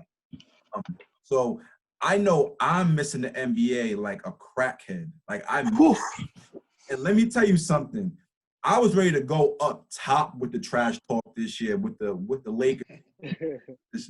I was ready to go crazy. It was coming. Zeem never seen me really like this. I was ready. Never. Zeem didn't know me in 2009. Yeah, 6 years the Lakers been. The thing that makes me so mad, I was just rounding into form when we beat the Clippers and Bucks in that week. Back to back, boy. I was on 10. I was ready to go. Sean had to tell me every day, Josh, come on now, Jiggy. That's why Corona came, man, because of I know. That's crazy. Corona just crushed my dreams, man. I have money saved up for a playoff game, going to LA and everything. I was ready. So I want to get your guys' feedback on how you feel about the season coming back and who do you have winning the chip if they do. I'm excited, man. I'm a sports gambler, so I'm excited to make some money. Hopefully it's a little easier to judge now since they've been away from the game. But yeah, I'm excited to see basketball, competitive basketball. As far as who I got winning, at first I was going with the Clippers. I was like, the Clippers are gonna win it this year. But with this Corona, I think that LeBron and the Lakers he's had the most experience as far as like, you know, getting to a finals. I think that he'll take it upon himself to make sure that his guys are ready to go, that they're staying in shape. So I think he's going to have that little edge with the experience with such a long 2-month break, 2.5-month break. So I think the Lakers win it. Go ahead, Z. Well, I'm excited. I hope it comes. I don't care if it's a playing tournament. I don't care if it's a 16-team tournament. I don't watch the games anyway for the crowd. So I do understand players saying, like, it gives them energy and juice. But I do not turn on TNT and ESPN to look at the crowd. So I am good just seeing the basketball go up and focus in and the announcers talking. So I hope it does come back. Obviously, you guys know I'm a diehard San Antonio Spurs fan. Somebody that we groomed and taught from the pop tree. Kawhi Leonard resides in the Clippers. I just think the Clippers are just they got a lot of depth. I think Kawhi is I won't say a LeBron stopper, but a LeBron irritant. He can irritate him. And my mindset is Lou Williams is just better than Kyle Kuzma. and Montrez is better than Dwight Howard in this point of their career. So I have the Clippers in 6. And I have the San Antonio Spurs winning that 8th seed in that play-in tournament if it does happen. But Clippers in 6. I got money on it. Just, write it, comment if you want that bet. So do we have the I got $100 money bet for you. locked in if for Is that locked? Spurs make it? Oh, wait, if they go against the Blazers? If they Or don't, just saying they they got to have get the four- 8th seed. Yeah, I got $100. The Spurs making it. Lock. For me, Wow. for me too. Locked. And this is What? recorded. For me, I want some of that action too. Can we bet 500? All right, so 100 each. Everybody 100 each. You guys put me I on the ain't gonna pressure take your on the money, bro. camera. I ain't gonna take your money. Nah, to be All right. honest, Jiggy and Dot were locked in. I don't know what they're talking about for a play-in. Honestly, I think we should just get straight into the playoffs. If there's a couple of teams that have that 8th seed or have close to that 8th seed, 7th seed in that race, let them 2 teams or whatever teams play that out for that last slot. But we don't need to see another 20 regular season games. That's unnecessary. We don't want to see the Hornets playing. We don't want to see Sacramento playing. Like, we don't need to see those teams. Let's get straight into the playoff tournament. Obviously, we got the Lakers winning it. I got the Lakers winning it. Had the Lakers winning it all year. Like Josh said, we was just starting to round into form. Got them Clippers up out of here. Then took care of Greek. Yeah, man, I just think we get into the tournament. I am interested to see how it is going to play out without no fans. As much as you say, Zeem, that you don't watch the game for the fans bring an added dynamic to it. It's a different energy. They bring an energy to the game. They give an infectiousness to the players, to the atmosphere. So it's definitely going to be different. But with that being said, I think I'm going to be more interested of hearing like the little nuances, like you said, the shit talking, the calling out rotations, calling out plays, hearing the refs interact, hearing the coaches interact. So that's a dynamic that I'm looking forward to if there are no fans. But again, Lakers against anybody, and I'll say Lakers in 5. So I'm gonna just piggyback off that. First of all, Lakers in 4. 5. Oof. I'm talking Lakers in 4. I don't care who's in front of us. You know what I'm saying? But I think that I think the NBA should come back. I think this is an opportunity for them to kind of like grab the headlines. Like, not too many people are like really. I mean, the NHL is on the verge of coming back, and no one's even talking about it. The MLB has such a strong union that they trying to do a lot of pay cuts, and the union's like, hell no, dude, we ain't even messing with you. The NBA has a unique opportunity, and having been a person that coached AAU tournaments at Disney, at the site that they're talking about, it'll be very interesting because you can play like 12 games at once. So everybody could play all at the same time. And even though I think the Lakers probably are the odds-on favorite to win, I wouldn't be surprised if like a weird team won it that nobody's even thinking about. You know what I'm saying? Not the Lakers, not the Clippers, not the Bucks, like a team like the Celtics? Yeah, Celtics or like Politics. something like that. Because when you have, or even like the Bucks maybe, because now it's like you have guys like a Russell Westbrook or a Giannis who like create like their own energy every single game. Whereas like some players need that crowd to get them to get the intensity. And a lot of players who choke up in the clutch when they're on the road or the crowd's going crazy and everything's happening. Now you're in this more tame atmosphere where it's almost like an AAU tournament with no fans. Because even like when I was coaching in Peach Jam, the fans are right on top of you. So there is crowd. But like certain tournaments, like where the crowd's up in the stands or there's barely anybody there, their teams always win. Like the team that's supposed to win, like never really wins. It's good. Like, you know, Lakers and Clippers and Bucks will have their say, but it could be like a weird team like the Celtics, the Rockets, or the Jazz, or somebody weird win. Because that's how it works. I can see that. I think we'll see. Honestly, I think that where the best chance of that happening is probably the East. Like, we don't know if it's going to be – it's ain't a lock. they got the best player in the East, but I don't think they're a lock. Like, I think it could be Philly, it could be Miami, it could be Boston. So we'll see. I'm excited. Let's get to it. So I want Okay, we to. don't talk about Philly. They got healthy. This pandemic helped Philly. Yeah, but Joel Embiid might be 400 pounds, bro. I don't, you know what I'm saying? Right. I don't know. So I want to, we've been talking about this Last Dance for so long, and I would be remiss. This is I'm trying to get my little executive producer credits on, so I'm calling an audible. So there's been a big controversy that I know Kazeem and Sean really want to talk about. So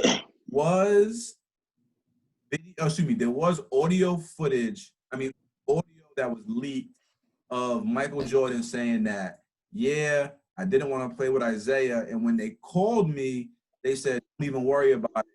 Chuck doesn't want him on the team either, referring to Isaiah's coach, Chuck Daly. I know Zeem wants to dive 2 feet into this deep water. So Zeem, the floor is yours, and then I know Sean wants to rebut. Sean, you gotta let him talk first, though. You gotta let him go.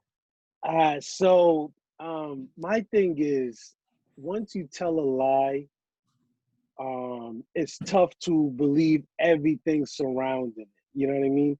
And Michael Jordan straight up lied. He got caught on audio saying, I don't want to play with Isiah Thomas by name.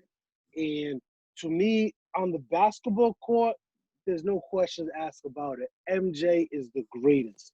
But this documentary opened up my eyes to what we do to today's athlete, nitpick, get into him. And I got to give MJ credit. He put that all out there in Front Street.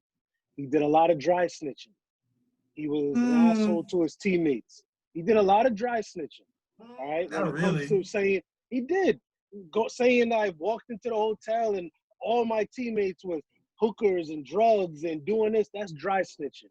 Like Craig Hodges said. Then when he talked about Scott Burrell doing X, Y, and Z, he did a lot of dry snitching. So whatever. And then without proof, threw Horace Grant under the bus. So we have Scottie Pippen, Horace Grant, Butchler, Craig Hodges, God rest his soul, who can't even defend himself, Jerry Krause, who all had issues with the documentary. And I don't know if that quote was true that Dot sent to the chat, but if it was, well then so. go have your own documentary. I don't see MJ saying that, but he's right. He was able to control the narrative, and nowadays we live in a world where the narrative is everything. But MJ was an asshole. He was not a good teammate.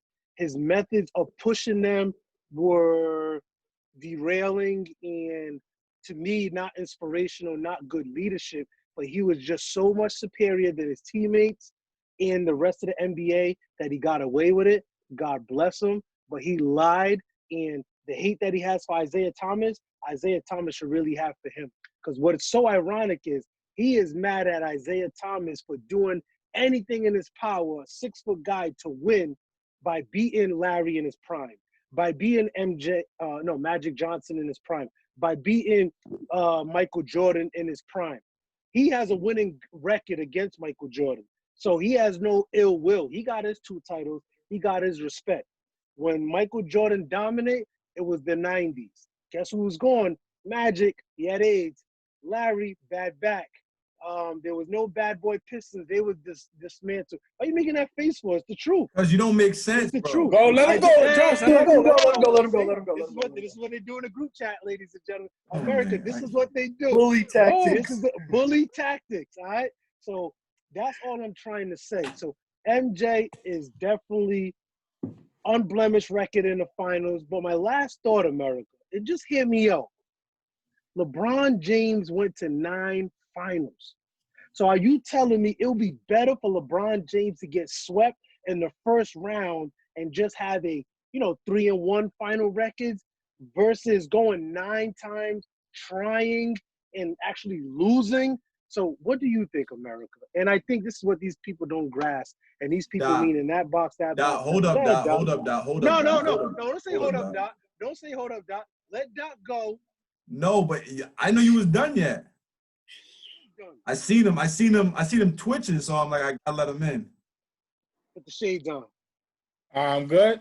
What you gotta say? Yeah, you're good. What's up? So This kind is of off crazy. rip, like I kind of knew, like I think we kind of even had like a little debate, and we kind of agreed that they didn't like Isiah Thomas, like he was an alpha male, and they didn't like that he was like basically he didn't kiss their ass. So I can see that.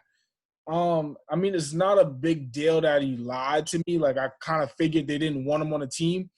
Chuck Daly, I feel like Chuck Daly, I don't believe that Chuck Daly didn't want Isiah Thomas, but Chuck Daly knew if I wanted to coach this team, I couldn't have Isiah Thomas on the team. So I'm not too worried about that. Like, yeah, MJ's a liar about that. So be it. But what we get into and we're saying MJ's looking like the hero, he's lying on dudes. Like, all in all, he's giving you a story as to why the team wasn't very good back then and why they weren't able to perform at a high level. And as far as if you want to get mad about Scottie Pippen, MJ said his opinion. If he felt he was being selfish, I respect him for being real. And in that moment, 1990, whatever the year was, he felt that Scottie was being selfish for not putting, like, you know, his salary or his contract, which he chose to sign, even though he was advised not to sign it, over the team. So that's MJ's, like, that's his own personal opinion. Everything else was put there for us to see. We was able to kind of put two and two together. If somebody starts like throwing up out of nowhere and like shivering, that's signs of being nervous. That's signs of being scared. You know what I'm saying? So it wasn't much. MJ didn't have to say much. We could see it. Scottie Pippen even spoke on it. A lot of dudes what Jerry Krause was doing, a lot The of whole team hated him. that liked them, and I'm sure there was dudes that didn't like him. And you have to understand, like, we're kind of seeing that with LeBron. We're kind of seeing that with LeBron. What was the coach from 2015? David Blatt. We kind of Dan Gilbert. If LeBron makes a documentary, it's not going to be positive of him and Dan Gilbert. It won't at all. It won't be positive of him and David Blatt. That's just how it tends to go. And I just feel like everybody's saying this propaganda. That's the same what we're seeing with LeBron. When you're the best in the world, that's what happens. You're always going to be the hero. And I think the media is pushing the narrative to kind of compare the two instead of focusing on basketball, who's better morally, who's the better leader, who's the better teammate, et cetera, et cetera. So LeBron. No, so just to kind of bring out some stats, media will tell you at 22 years old, LeBron James took the Cavaliers in 2007 to the NBA Finals. Yes, that's a very good accomplishment. He played a Washington Wizards team that didn't have a Gilbert Arenas that was hurt. The second round in the semifinals of a playoff, he played the 41-41 New Jersey Nets. And then he went on to play an aging Pistons team. And then he got swept 4-0 by the Spurs. So, and I'll bring up another stat. So first I'll say this before I bring up the stat. Right now, the best team in our league that we've seen within the past 5 years has been the Golden State Warriors. MJ is facing the Boston Celtics. He's facing the Detroit Pistons, who are seen as, at that time, some of the best teams assembled in the NBA. Hold on. Okay. He let you go. You're And not for nothing, you like to bring up the fact that MJ got swept or he wasn't able to win a championship after 7 years, this and that. But the biggest issue I have with that, the playoff percentage of the teams he was facing when he was losing those games is 71. They had a 71% winning percentage. The teams that LeBron was playing to be able to get out of the first round and advance was 51. So I mean, you play who's in front of you, no doubt. But there's a narrative being split that, like, basically he was losing to some of the best teams ever. He wasn't losing to just anyone, if we want to make that clear. And it's never been a matter of who's been able to win and who's been able to lose. Obviously, we respect 6 rings, But I'll go on to say this. I think the biggest thing about MJ, why he isn't critiqued, is because you can't deny numbers. And I brought this up before. His lowest playoff average against the great Boston Celtics is 29 points per game.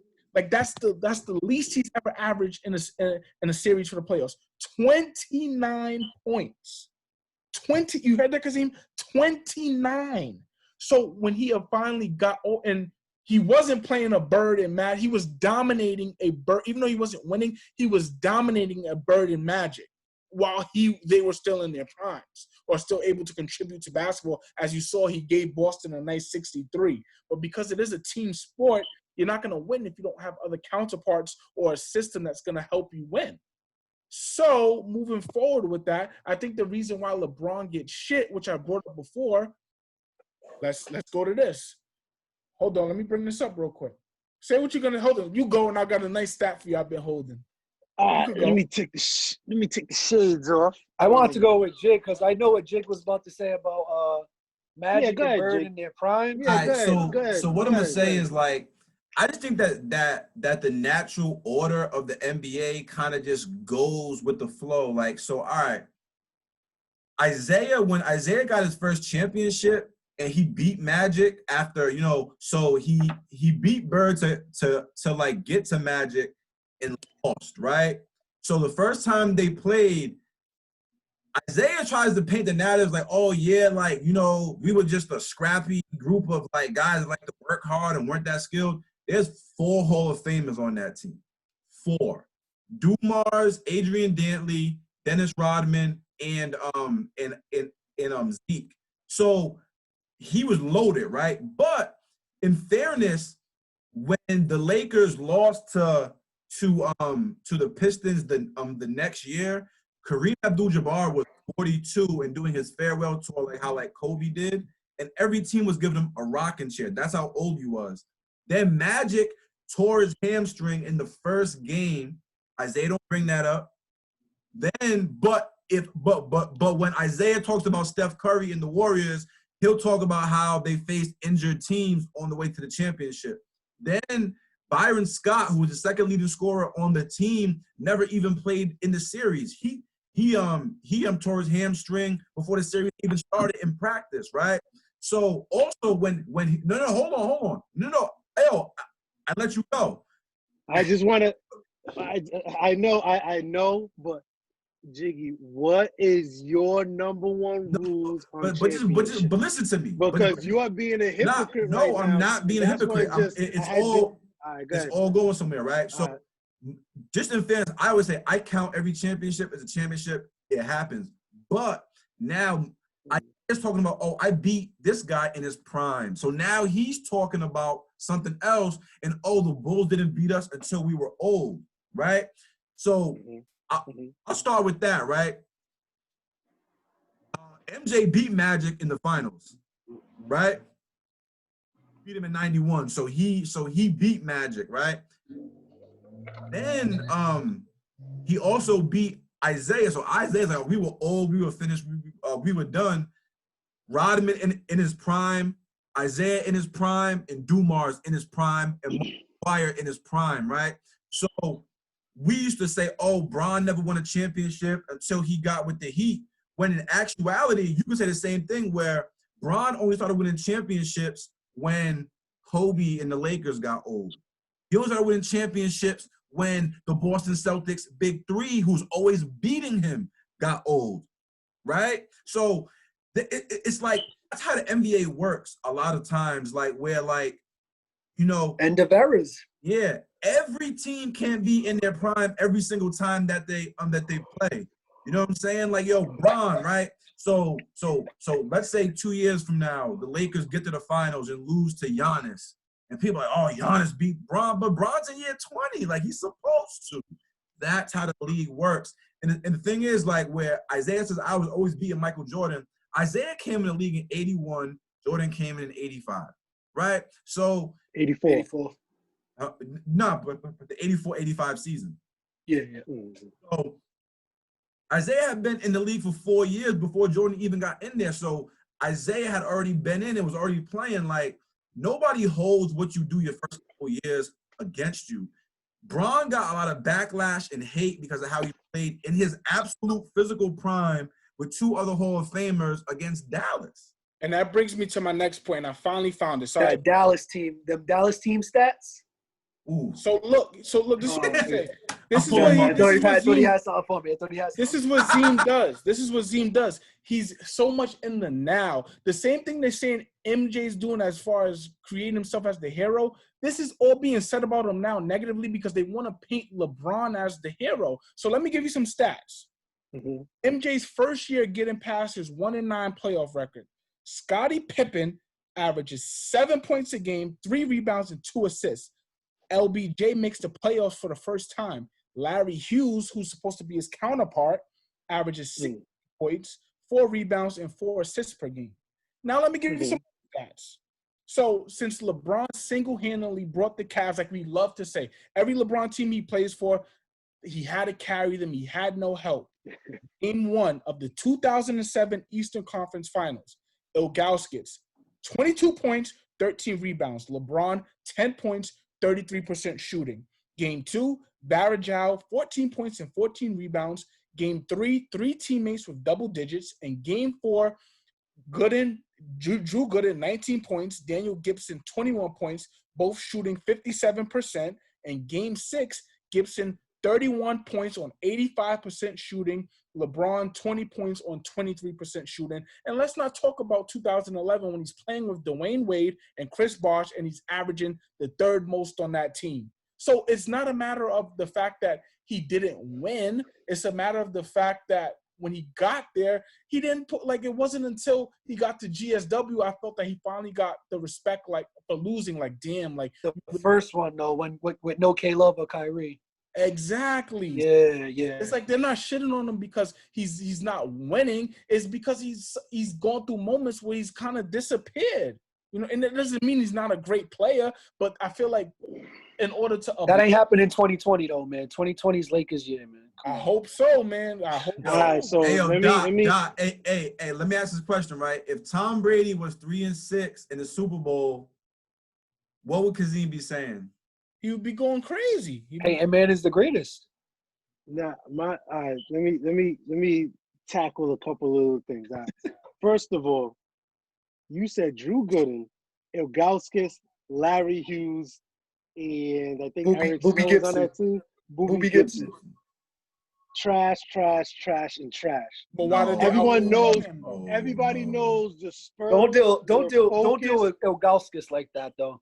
Gooden wasn't trash either, Everybody I think. know the Spurs were geared up and focused on stopping LeBron. Where he Hold on became one a second. Time out real distributor. quick. It wasn't the Spurs. I didn't even say the finals. I said the Eastern Conference Finals. Those were the numbers, not the finals. Oh, either way, I'm just giving you the cast that he went to the finals and got swept by the Spurs. Shout out Tim Duncan. Shout out Coach Pops. Second of all, can you give me the list of teams that the Mavericks went through in the West to make it? That's what I thought he was gonna pull up. Go ahead, Doc. Can you tell me seen those that teams stat. again? Historic teams again in the Yep. West. Was the Lakers part of it? Yep, they Hold beat on. the Lakers. Was the Spurs part of it? Yep, they beat the Spurs too. And No, I they forget beat who they- OKC. They beat the OKC. OKC. OKC, they Yeah, did beat the Lakers. OKC. Though. Hold on. I seen the stat They earlier. swept the Lakers. They swept the Lakers. Yeah. Was Kobe and Shaq on that team? No, that's Shaq was when not on Bynum that did team. the. That's when Bynum did the Bynum. injury thing. I think. Oh, Bynum, yeah, that was Bynum. So yeah. the Mavericks team was a good team, but I'm not going to excuse 2011. Secondly, my last question is, who does everybody rank the best assembled team of all time? The Bulls. Sean Daly. The Bulls. No, not the Bulls. The He says GSW. GSW with the addition of With Kevin KD. Durant. Yeah. How many times Better did than the Bulls. LeBron James? Come on, I sent the list to the chat. Who they had the GSW. That was team, a Kevin Bleacher Durant, Report. number 1. It doesn't matter. That's NBA experts. Bro, they have people running that never even saw Zim, the my game. thing is this. Zim, my thing is this. If you have Kevin Durant, Steph Curry, and Klay Thompson, you have no excuse if you have Kyrie Irving, Kevin Love, and LeBron James. You got your 3. I got my 3. That is head to head. Yeah, but what year did that happen? Tell me what year that happened. 2017. That was the first year, 2017. They got They pumped. lost.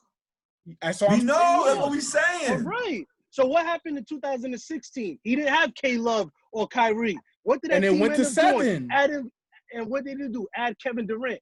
Kevin Durant came and it just made a disadvantage. It wasn't the and same even team. in the It was last year, 5 players. Kyrie wasn't even there. What? Yeah, Kyrie was there too. last year. He was not. Hold on. He was there against KD the first year. He was. Yeah, but not the last year. The last What does year, it I'm talking the mean? second They ring. played. I'm They just played 2 finals. I know. And Kyrie was only there for 2 of them. 2 out of the 4. KD was there for 2 of them. Exactly. So I'm saying the last 2 years, KD dominated, took advantage of the best assembled team of all time. You're trying to give me the stats of the road to the final. I'm talking getting it. So that's why I always propose the question to you guys. What would you guys rather have? Him lose and not make it to the final so his finals record could not be blemished? Or well, I mean, Zeem, I don't really care about the 3-6 record in the finals. Like, yes, you do. You just brought it up with Tom Brady. So stop capping. Because you said what I'm not I said. capping. No, I'm saying what would you? You just said it. I really don't care. The difference. No, I'm not. The difference for me is Jordan has 6 wins. If Jordan had 6 wins and 4 losses and total domination in those 6, he would have 6 chips. How many years did he play? 13 years. 14. So what you guys like to do in the narrative that he only played 6 years and he went 6 for 6 and that's what's going out there. Nobody says that. You can't win. You guys don't talk about the Wizards, bro. You don't talk about the 9 years. What does it matter? He was unsuccessful. Now it doesn't matter? If you want to talk about the Wizards, he had 50 as a 40-year-old on the Wizards. It doesn't matter, right? You could do one time. I seen freaking who just. You never seen a 40-year-old have 50. I seen Terrence Ross have 50. Like, come on, that's 40 that's years a weak old. stat. 40 years That's old. a weak stat. Who cares? Terrence Ross never gonna know what the league is at 40. It doesn't matter. I'm just making a point. Bobby, can you weigh in, Bobby? Bobby, can you weigh in? I'm just baffled by this. Like, you're saying, Bobby, how many years did MJ play? Let him talk. He played. If he played 13 years, that means he won half of the seasons that he played. He won a championship. 15. He played 15, so that's not half. And not for nothing, you know. I know so we counting Wizards years? We're counting Wizards. Yes, because God forbid LeBron James played 39, so he won 6 out of 15 years. We're gonna hold that against him. He won 6 championships in 15 years, bro. Won 6. Not got to the finals. Won 6. All right, so out of all those finals teams, name me one team that was better than that GSW with Kevin Durant. But it doesn't matter. It does matter. Playing in 2020. You play who you play. Like, come on. So why is Kyrie Irving and Kevin Love not enough to go against? So why did Houston take them 7, but LeBron can only get 1 game against them? Why? It's all about style and matchups, and you know that. They did 3 All-Stars per team. He didn't Jordan didn't care about no matchup. He did. He had Kyrie Irving, Kevin Love, LeBron, KD, Klay Thompson. 2 years only. Only 2 years. 2 out of that 4. What do you mean, so what? They would have won in 2016. They won in 2017. And then, you give them the last 2 years with Kevin Durant. So why does Kyrie left that 3rd year? So stop saying all this 3 All-Stars, 3 All-Stars. Why does it wasn't that? I'm not talking about Houston. I'm talking about the finals. Houston lost in the Western Conference Final. Bro, the best player in the world can't get a game, but it's just like it looks bad. It looks bad when Houston takes you 7 and the best player in the world can't get a game. This is all about style and matchup. And what year he didn't get? And what year he didn't get a game? This last year they got swept. There was no Kyrie. But he had Kevin Love. They could have got 1 game, bro. That doesn't matter. And the game that they were supposed to win, what did JR do when this nigga dropped 51 points? It don't matter. You didn't win 1 game. It doesn't matter. Now it went to overtime. And not for nothing. What about when KD? That's like happening in game 3. Most games are close. KD game balled them. In game 2, KD game balled them. Why he didn't win then? It was pull up in his mouth. The reason why LeBron James does not. That's what Jordan used to do. Game ball. in media eyes and ball players' mind because they look at the Golden State Warriors, Nah, how I great get they what you're was, saying, and they Steve, but look like, at this Cavs team. And you're But talking you about can't couldn't get compare one that game. because Jordan's not He playing. got but like one you're game when he comparing the got teams, Kyrie. bro. Like we can't compare the teams. Like they will never know. Like Because we'll Jordan never beat know. everybody he Yes, played. like we don't know. Who cares? He beat everybody he I played. wish Exactly. You play LeBron who's won in that front of you. 2016 game. I wish Kyrie and Love was there because we wouldn't even have this talk. The narrative would be so not for nothing, different. he would have to win 6.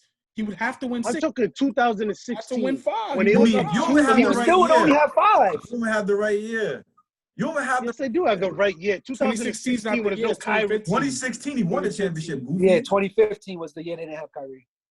Yeah, that year. Yeah. They didn't no Kyrie, no K Love. They was up 2-1, and he was fatigued. The guy averaged a triple-double. He led in every statistical category for both teams. That's beast. Like that's crazy. He And this played is why well, the media but don't kill him. listen.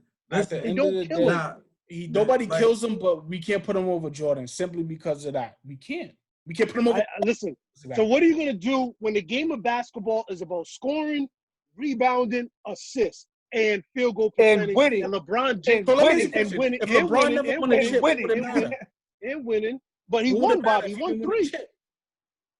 So he won 3. We're talking about the GOAT who won 6. He doubled up on him. So what are we Yeah, talking bro. about? Like, What if he listen, passes it's him in not about. everything But that see, the- but Zeem, Because Zeem, now you it's don't not want about to. it. You don't time want and to. Carmelo realize is a better it is scorer what than it is. Jordan? He got 3. Lost. Jordan got 6. Listen, right? Hold up, right? I'm a huge Lakers fan, right? In 2008, I'm like, damn, I wish we had Bynum and Would have had Ariza. repeated. Listen, right? Kobe played a pretty good series. He averaged almost 28 points a game against the best defense. But guess what? He had Vladimir Radmanovic and Luke Walton playing heavy tick, I power. remember that. Jordan Farmer. I remember that. Listen, right? When the Lakers lost, nobody talked about the supporting cast. Everyone went for Kobe. Kobe can't do it without Shaq. Exactly. Kobe ain't that. Paul Pierce is better than Kobe Bryant. Paul Pierce outplayed Kobe Bryant, even though they didn't guard each other the whole series. And you know what I hate? We The gotta get best Kobe in this player narrative gets- too. listen, I'm tired of we right, skipping hold over it. Kobe for Jordan. When to LeBron like, James wins, he gets all the juice, and it's deserved because he's nice. Bron's top 5, dead or alive, right? When he wins, it's because of Bron. It's not because of he needs a better organization. Wait. Exactly. Let me just talk. And right? Josh, how they win 60 games? They win 60 games that year, right? 66 and lost to Orlando. And when they Dwight lose, Howard. he has no help. That's the media and the propaganda that Was he MVP that year? Listen, Z, Yes. listen for a second. All Listen. right. The same way that Jordan's history stories, when he loses, he could look like the greatest. He has no flaws. It's never his fault. That's the same they're doing to LeBron. That's the same they're doing to LeBron. All Bro. right. So Josh and BP, hear me out. Why doesn't LeBron have gotten crucified the last 3 years? Why not? I think the only year Bron didn't get crucified was the 2018. 2018, I really feel like KD came in. It was just like, a yo, juggernaut. they're not gonna win. Yeah, Nah, like they've been nobody was gonna crucif- beat that team. But that's what I admit. No 2018. one crucified him. Only in 20, I think in 2015 and 2018, he didn't get crucified because 2015 they had injuries. Kevin Love got hurt, and then Kyrie got hurt in the finals, right? 2018, he didn't have Kyrie Irving, so nobody really expected them to be the Warriors. And that GSW team was just a juggernaut. And look how bro. powerful then the media is. Look how powerful So the then media is to LeBron. He, like Josh said, 2008, they had Vujicic and Radmanovic on the floor against KG and Ray. Luke Walton. Kobe Bryant got blamed. Last year, you seen what Golden State Warriors dealt with against the Raptors. People were, Curry can't lead. Curry can't be the dominant scorer on this team, this and that. If that's LeBron, bro, there's going to be set because that's the power him and MJ have. It's just you keep getting mad at MJ, but that's the same power LeBron has in 2020. It's just what they so nice. It just is what it is. They're going to get up. No, I think people with basketball eyes see how talented LeBron is, what he brings to a franchise, championship pedigree as long as he signs the dotted line. Yeah. And at the end of the day, Golden State Warrior was such a disadvantaged team that MJ himself would not be able to overcome. You don't I know know, that, but yo, though. hold on, wait. Guys always making up narratives. What if MJ Bro, had AD James Harden and Bradley almost Beal? overcame them. James Harden almost overcame them. Jordan But could you never can't beat say Golden that State. because Like, how do we? what if MJ has in 2020? Let's do Back to the Future. MJ plays in 2020, and now it's Golden State Warriors versus Jordan, LeBron, and AD. You can't say that because you don't know what Jordan's team would look like in 2020. You're just basing it off of what he did in '98. Yo, listen. Yeah, like this is a lot of ifs, man. Yeah. A lot of ifs. All I know is Like, this. just give is the that man his credit. I just- 6 for 6. He dominated. He don't know what it's like to lose in the finals. He don't know what it's Yo, like. I just think that it's Yeah, like but he knows how to quit and take time off and rejuvenate his body. So He knows what? that, right? Not for nothing. If What do you mean LeBron so would have got what? his 6 rings, we don't even know if LeBron will still be playing to this day. LeBron has to play for the simple fact he's lost so much. Bron's chasing a ghost, and it's called MJ. he said it. LeBron would not be playing if he had won every finals he'd ever been to, or if he had gotten 6 and matched that. We don't know if Nah. has to play LeBron because he LeBron lost got in competitive finals. nature. He got competitive nature. Yo, He- but I mean, He's dealing with social media 10 times more. Yo, listen, you know what? Wrap this up, but I stand 10 toes down, man. LeBron James is the GOAT. of 2020. The Not- GOAT. Not the NBA. Not the NBA.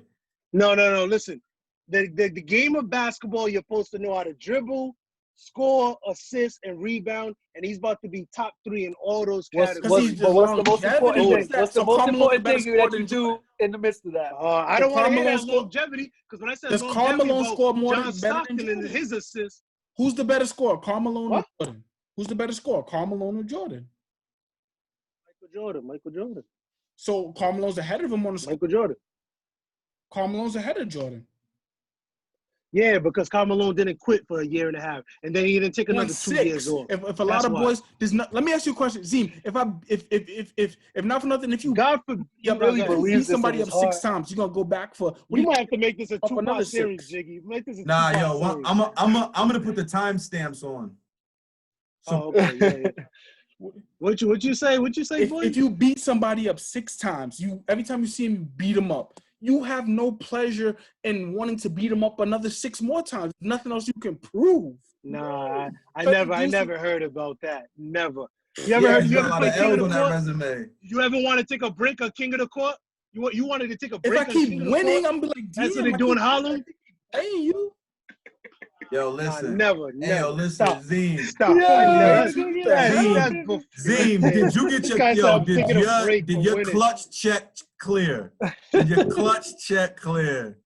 Not yet. Listen, I'm man. waiting for the package to come in. This is a debate that will never end, man. If we talking about Chip, Never. MJ got 6, Kareem got 6. Hopefully LeBron can get 3 more as a Laker and make me and Bobby's wildest dreams come We true. need that this year, 2020. If LeBron gets 6, he's better than Jordan because he got the 6 L's, and so those are appearances. So he might have to go over Michael Jordan. What about my boy, Big Shot Rob? Listen, yeah, you got to match Big Big Shot Shot Rob, Bob, Robert Horry, Y'all be baby. hating on Robert Horry, man. He got That 7 was- of them things. that was Nobody dis- talk about him. That man. was disgusting. That was disgusting this morning. Nah, I was You know so, what's and that was disgusting? dead ass serious. Yeah. When, know when he what's sent the disgusting? accolades, I was hollering. who sent the accolades? I didn't send it. Not this. That's what sure when Dot sent it, I was dying. They said the most 3-pointers in the finals, 57. I was like, Man, peace. yo, peace, listen. man. I'm out, Listen, yo. this will never end. This will never end. But yo, great Never, episode, fellas. Appreciate everybody. Absolutely. I'm gonna break it up into different timestamps so people can go to the section that they want. Signing off. Catch y'all next time. Peace, Cuzos. Peace. All right, man.